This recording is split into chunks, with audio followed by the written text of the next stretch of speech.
பாருங்கள், ரவையும் முந்திரியும் ஒன்றா வறுக்கிறோம். வறுத்து வச்சுக்கணும்.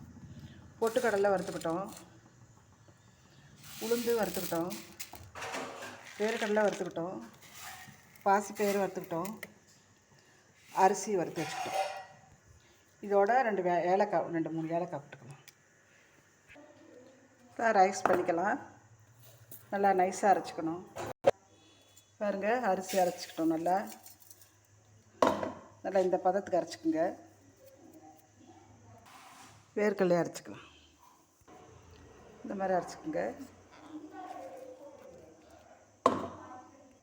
அடுத்தது உளுந்து அரைச்சிக்கலாம். பாருங்கள், உளுந்து. அடுத்தது பாசிப்பருப்பு.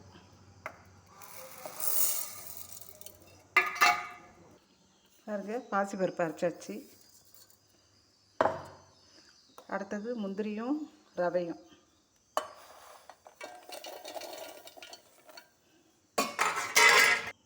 பாருங்கள், முந்திரி, பாசிப்பருப்பு, ஏலக்காய் அரைச்சிட்டோம். அடுத்தது பொட்டுக்கடலை, இதை அரைச்சிக்கலாம்.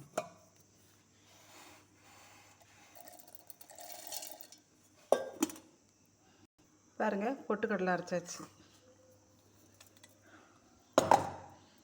போட்டு எல்லாம் ஒன்றா கலந்து விட்டுக்கணும். இப்படி எல்லாத்தையுமே கலந்து விட்டுக்குங்க. கலந்து விட்டுட்டு நெய் போட்டு வெல்லம் போட்டு அப்படியே உருண்டை பிடிக்க வேண்டியது தான். வெல்லத்தை இந்த மாதிரி பொடிச்சு வச்சுக்கோங்க.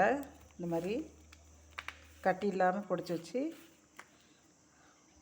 உங்களுக்கு எந்த அளவுக்கு இனிப்பு தேவையோ போட்டுக்குங்க.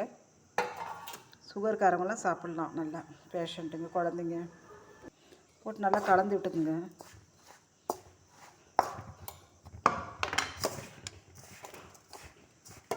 கலந்து விட்டுக்குங்க. பாருங்கள், எல்லாம் ஒன்றா கலந்து வச்சுருக்கோம். இப்போ நெய் கொஞ்சம் போட்டுக்குங்க. நமக்கு எந்த அளவுக்கு வேணுமோ நெய் போட்டுக்குங்க. போட்டு உருண்டை பிடிக்க வேண்டியது தான். பாருங்கள், லைட்டாக வெந்நீர் தெளிச்சுக்குங்க. லைட்டாக, ரொம்ப தொளிக்கூடாது. இந்த பதம் வர்ற அளவுக்கு பிசைஞ்சுக்குங்க. இந்த பாருங்கள், இந்த பதம் வர்ற அளவுக்கு பிசைஞ்சுக்கணும். பாருங்கள், இந்த மாதிரி எழுத்துள்ளதாக செஞ்சு கொடுங்க. குழந்தைங்களாம் சாப்பிடுவாங்க. ஸ்கூல் விட்டு வந்தோடனே. நல்லது உடம்புக்கு.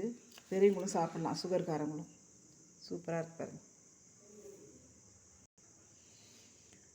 அரிசி பொரி, பொட்டுக்கடலை, வேர்க்கடலை எல்லாம் கலந்தது. நல்ல ஹெல்த்து. பாசிப்பருப்பு.